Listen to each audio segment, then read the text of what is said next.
Muito bem, pessoal. Neste vídeo vou comentar com vocês as questões aplicadas na prova de legislação do concurso da Prefeitura de Caraá. Essa prova que eu vou mostrar agora foi cobrada para alguns cargos de nível superior, como, por exemplo, assistente social ou fisioterapeuta. Se tu fez para um cargo de nível superior, confere se a tua questão 21 era igual a essa. Se for, esta é a tua prova. Se não for, teve uma outra prova também, que eu também vou gravar o vídeo comentando ela. Pessoal, essa prova especificamente foi a mais diferentona das provas aqui de Caraá, porque na legislação ela pediu questões da Constituição Federal, da Lei de Improbidade e das leis municipais. Começou com 4 questões sobre a Constituição Federal. A primeira questão, copiando exatamente o que está no parágrafo único do artigo 4º e pedindo para que tu completasse, o que preenche corretamente, que é justamente aquela história de que o Brasil vai buscar a integração econômica, política, social e cultural dos povos da América Latina, buscando formar uma comunidade latino-americana de nações. Isso está no parágrafo único do artigo 4º, a letra B é a resposta correta, foi o gabarito indicado pela banca. A questão 22 trata dos direitos sociais e ela copia no enunciado o parágrafo único do artigo 6º da Constituição Federal, que diz que todo brasileiro em situação de vulnerabilidade social terá direito a uma renda básica familiar garantida pelo poder público, um programa permanente de transferência de renda, que é justamente a situação do Bolsa Família. Então, a letra A é a resposta correta. Este enunciado está totalmente adequado ao que está no texto ali da Constituição. Então, a letra A é o gabarito da 22. Na questão 23, a banca fez uma sacanagem para ver se vocês estavam atentos. Por quê? Ela misturou duas coisas que estão no artigo 5º.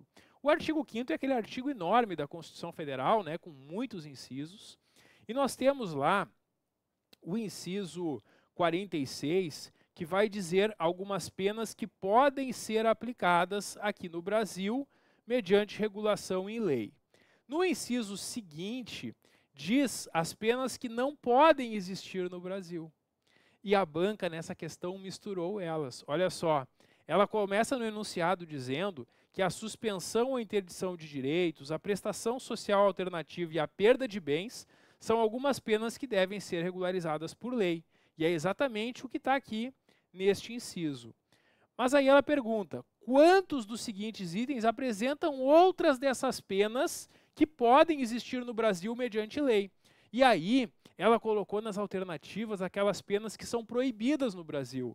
No Brasil não pode ter pena de morte, exceto naquele caso de guerra declarada, não pode ter pena de caráter perpétuo, nem de trabalho forçado, nem de banimento, nem cruéis. Então, quantos desses itens apresentam penas que devem ser individualizadas por lei? Nenhum deles, porque essas penas são proibidas no Brasil. A banca, então, fez uma grande pegadinha aqui. A letra A é o gabarito também. Não sobrou margem para recurso nessa questão, porque a questão é bem com base nos incisos do artigo 5º, e era importante a atenção e o cuidado na hora de responder. A questão 24 é um assunto que as bancas adoram cobrar em prova sobre o artigo 5º da Constituição Federal. Lembro que no curso preparatório eu expliquei para vocês ali como funciona justamente essa situação da tua casa ser teu asilo individual, inviolável, E ninguém pode entrar na tua casa sem o teu consentimento, exceto naquelas situações de flagrante delito, desastre ou prestar socorro por ordem judicial, ou em algumas situações ali específicas da ordem judicial, A qualquer horário pode entrar no asilo em caso de flagrante delito, desastre ou para prestar socorro, ou somente durante o dia por ordem judicial. Isso está ali no artigo 5º, inciso 11, Mas a pegadinha da banca não foi sobre essa parte, não. A pegadinha da banca aqui foi sobre a primeira parte. Olha só. Pegando então esse dispositivo, eles montaram esse enunciado. A casa é asilo inviolável do indivíduo, ninguém nela podendo penetrar com o consentimento do morador. Está errado. Com o teu consentimento eu posso entrar na tua casa, meu amigo. Eu só não vou entrar na tua casa se eu não sou autorizado. Se eu não tenho o teu consentimento, eu não posso entrar na tua casa, a não ser nesses casos. Muito bem. Então, a primeira parte aqui está errada, porque a banca trocou o com consentimento por sem consentimento, ficou errado. Segunda parte, salvo em caso de flagrante delito ou desastre, ou prestar socorro, ou durante o dia por ordem judicial. A segunda parte é exatamente isso aqui. É possível a qualquer horário entrar na casa mesmo sem consentimento do morador, em caso de flagrante delito, desastre ou para prestar socorro, e somente durante o dia é possível entrar mesmo contra a vontade com ordem judicial. Muito bem. Então a segunda parte está correta e a primeira está errada. E aí a letra B vai ser o gabarito, né? Enquanto a primeira parte está incorreta, é possível afirmar que a segunda parte não está incorreta, né? Claro. Então é isso. A letra B, o gabarito, também uma questão que não deixa margem para recursos. Bom, agora vem duas questões sobre a lei de improbidade administrativa. A questão 25 traz duas informações e pede para marcar também qual é a conclusão correta. Vamos lá.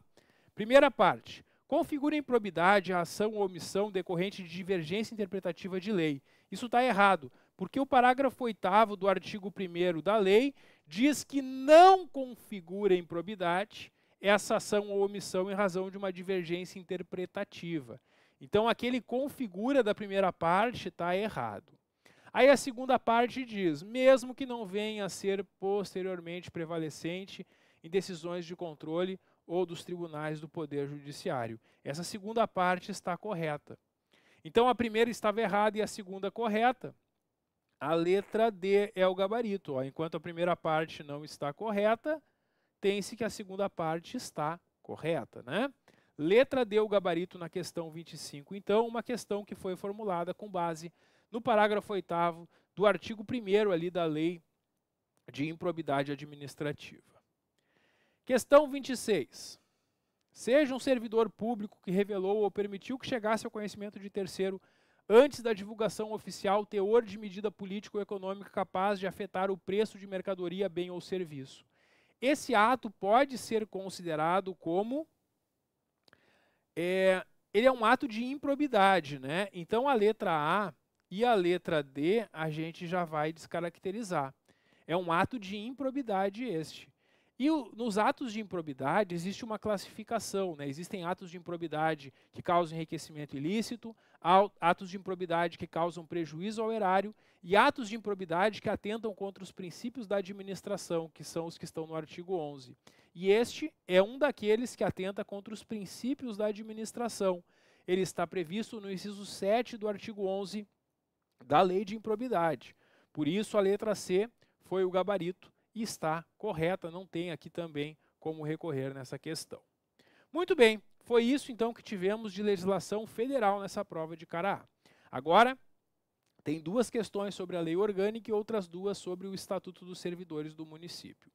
A primeira questão sobre a lei orgânica foi algo que eu coloquei no simulado também, que está lá no artigo 5º, parágrafo único da lei, que fala da autonomia do município. Inclusive, no nosso material, eu montei esse esquema para ajudar vocês a memorizarem, né?